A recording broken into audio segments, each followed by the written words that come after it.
All right, buddy. You know what time it is. It's time to read. So we're going to read How to Catch a Star by Oliver Jeffers. Once there was a boy, and the boy loved stars very much. Every night, the boy watched the stars from his window and wished he had one of his very own. He dreamed of how this star would be his friend. They would play hide and go seek and take long walks together. The boy decided he would try to catch one.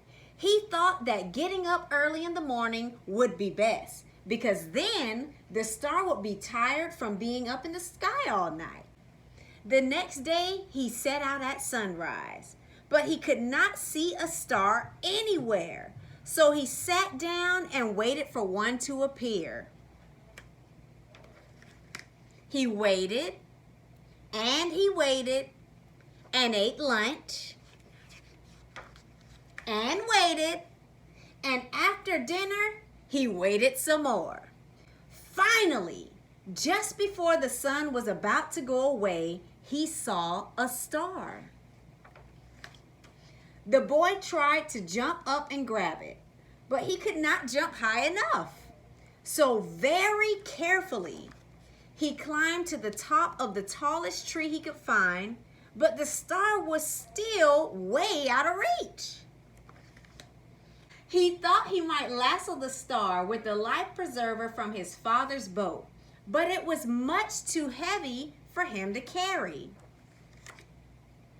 If only he could fly up in a spaceship and just grab the star. But the only spaceship he owned was made of paper, and it didn't fly very well at all. Perhaps he could get a seagull to help him fly up into the sky to reach his star. But the only seagull he could find didn't want to help. The boy worried he would never catch a star. Just then, he noticed something floating on the water. It was the prettiest star he had ever seen.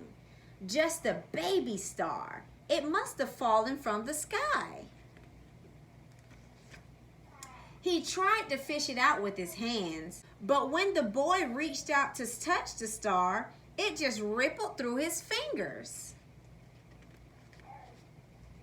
Now the boy was sad, but in his heart, the wish just wouldn't give up.